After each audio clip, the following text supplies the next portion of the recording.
రేఖ director గారు శేఖర్ గారిలో మీకు బాగా నచ్చినది ఏంటి? సింప్లిసిటీ. ఓకే, చాలా సింపుల్గా ఉంటారు. ఎప్పుడు హరీబరీ చేయడం కానీ లొకేషన్లో కానీ అంటే ఒక ఆర్టిస్ట్ని హ్యాండిల్ చేసే విధానం చాలా బాగుంటుంది. ప్లస్ ఎక్స్ప్లెయిన్ చేసే విధానం బాగుంటుంది. ఇప్పుడు ఒక సీన్ సరిగ్గా రాకపోయినా సరే కొంచెం వెయిట్ చేసైనా ఆర్టిస్ట్ని కంఫర్ట్గా ఉన్న తర్వాతే సీన్ చేపిస్తారు. సో అది బాగా నచ్చుతుంది సార్ దగ్గర నాకు. మీ పాత్ర ఎలా రీచ్ అవుతుంది అనుకుంటున్నారు? యాక్చువల్లీ ఈ సినిమాల్లో హీరోకు వచ్చిన ఎలివేషన్ హీరోయిన్స్కి కొంచెం తక్కువగా ఉంటుంది. ఈ మధ్య కాలంలో కొన్ని సినిమాల్లో అయితే హీరోయిన్స్ సాంగ్స్కే పరిమితం అయిపోతున్నటువంటి పరిస్థితి. మరి మీ క్యారెక్టర్ ఎలా ఉంది? ఒక సాంగ్ కోసమే మీరు వస్తారా, లేకపోతే మీ పాత్ర మొత్తం ట్రావెల్ అవుతూ ఉంటుంది? లేదండి, నా పాత్ర ఇంటర్వెల్ తర్వాత కూడా బాగా డెప్త్గా ఉంటుంది. ఎందుకంటే అలా ఉండే మెకానిక్ హీరోని ఎంతో కొంత నేను చేంజ్ చేస్తాను. సో మీ ట్రైలర్లో ట్రిజర్లో చూసే ఉంటారు డైలాగ్, హీరోలో బతుకు జీరోలో కాదని మోటివేట్ చేస్తూ ఉంటుంది నా క్యారెక్టర్ తినని. సో అలా ఒక నార్మల్ పీపుల్ నేను ఇంట్రెస్ట్గా ఇష్టపడతాను తనని, తన క్యారెక్టర్ ఓన్గా చూసి దాంట్లో. సో ఖచ్చితంగా నా క్యారెక్టర్ ఆడియన్స్కి అయితే నచ్చుతుంది. ఎందుకంటే ఇంతకుముందు చేసిన క్యారెక్టర్కి ఇది కొంచెం డిఫరెన్స్ ఉంది. సో లైక్ సాఫ్ట్ అమ్మాయి, సో జనాల కోసం ఏదో చేయాలి, సో జనాలకి ఎంత ఏది చేయాలి అనేది ఆలోచిస్తూ ఉంటుంది అనే క్యారెక్టర్ అన్నది దీంట్లో. సో ఐ హోప్ ఖచ్చితంగా హీరోయిన్ గా మీకు మంచి ఎస్టాబ్లిష్మెంట్ ఈ ప్రాజెక్ట్ వెయిట్ ఉంది. క్యారెక్టర్ అయితే నా దానికి 100% వెయిట్ ఉంది. సో ఖచ్చితంగా నచ్చుతుంది. సాంగ్స్ లో ఆల్మోస్ట్ ఐ థింక్ అందరికి నచ్చే ఉంటాను. సో మేబీ నెక్స్ట్ సినిమాలో కూడా 100% నచ్చుతానని నమ్మకం ఉంది నాకైతే. మీ డైలాగ్ కూడా మంచి డైలాగ్ పెట్టారు. అవును, ఆయన బాగా రిపేర్ చేస్తారా? ఆ రిపేర్ చేయడానికి ఏమైనా కష్టపడాల్సి వచ్చిందా? అంతగా ఏం కష్టం అనిపించలేదు లేండి. తను పర్సనల్గా ఎలా ఉంటారు? సెట్స్లో ఎలా ఉంటారు? చాలా ఫ్రెండ్లీగా ఉంటారు. యాక్టింగ్ గురించి వాటి గురించి మీరు ఇద్దరు చర్చించుకునేవాళ్ళు? అండి, సీన్ ముందు ఇద్దరం ప్రిపేర్ అయ్యి ఇలా చేద్దాం అని డిస్కషన్ చేసుకున్న రోజులు ఉన్నాయి. సో పెద్దగా తేడా అనిపించింది. ఆయన బయట ఎలా అయితే ఉన్నారో మేబీ ఆయన మెకానిక్ టైంలో ఆ టైంలో తప్ప నాతో ఉన్నప్పుడు నార్మల్గానే లైక్ కామ్గా ఉండడం, సీన్స్ కానీ అలా చేసామండి ఇద్దరం. బాగుంది. మీరు ఇందులో సీన్ చేసినప్పుడు ఏ సీన్ చేయడం మీకు టఫ్ అనిపించింది? నాకు టఫ్గా ఏమనిపించలేదండి.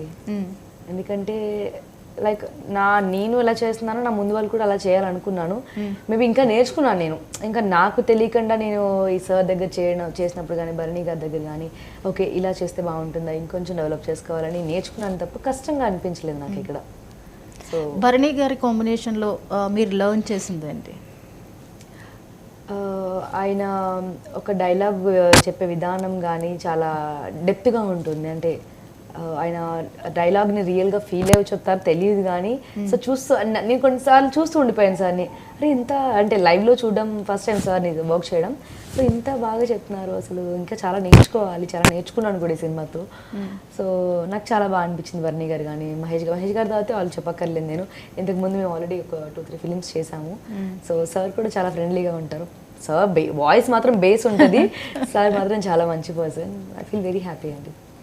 మహేష్ గారు, ఈ మూవీలో మీ పాత్ర కాకుండా మిగిలిన వాళ్ళ పాత్రల విషయంలో మీ ఒపీనియన్ ఏంటి? ఏమనిపించింది? ఆ క్యారెక్టర్స్ని, ఆ ఎలివేషన్స్ని, డైరెక్టర్ గారి ఎస్టాబ్లిష్మెంట్ ఎలా అనిపించింది? ఫస్ట్ చెప్పాల్సింది భరణి గారి పాత్ర అండి. చాలా ఉదాత్తమైన పాత్ర. ఆయన అంత గొప్పగా నటించారు. ఒక బస్ కండక్టరు, ఒక అనాథ పిల్లవాడిని చేరదీసి పెంచి పెద్ద చేయటం, వాడు చేసే పనులకు ఇబ్బంది పడటం, వాడికి వచ్చే కష్టాలకి బాధపడటం, చాలా డిఫరెంట్ క్యారెక్టర్ అయింది. చాలా మంచి క్యారెక్టర్. ఆ తర్వాత మన సినిమాకి ఇంకో హెడ్సెట్ మన హీరో పాత్ర. ఆయనకున్న అన్ని రకాల షేడ్స్, చిల్లతనం, అల్లరితనం, ఒక సెంటిమెంటు, ఒక ఎమోషను, అన్ని రకాల పాత్రలు ఆయన దాంట్లో ఉన్నాయి. ఈవిడ కాంబినేషన్ తక్కువ చేశాను నేను. లేక ఆవిడతోటి నేను ఫేస్ టు ఫేస్ లేదు, ఊరి సీన్లో ఉన్నాము కానీ ఆ ఫేస్ టు ఫేస్ సీన్స్లో ఆవిడ నేను చేయలే.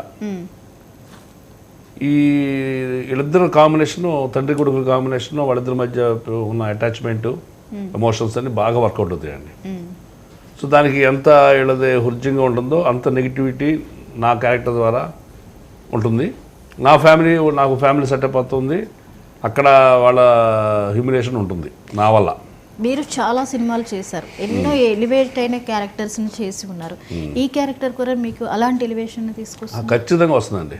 ఖచ్చితంగా నేను ఈ సినిమాకి ఒక 4 స్తంభాలు ఒక స్తంభాన్ని అవుతానని నాకు చాలా కాన్ఫిడెన్స్ ఉంది.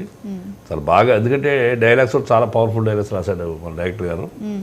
చాలా పెద్ద పెద్ద డైలాగ్ రాశారు. చాలా ఎమోషనల్ సీన్స్ ఉన్నాయి. ఊరందరి మధ్యలో చాలా ఎమోషనల్గా హీరోని చేసేది ఉంటుంది, హెరాస్ చేసేది ఉంటుంది. అవన్నీ కూడా బ్రహ్మాండం వర్కౌట్ అవుతాయి. నాలోని ఆర్టిస్టు 100% సాటిస్ఫై అయిన cinema Mechanic, okay. No doubt at all.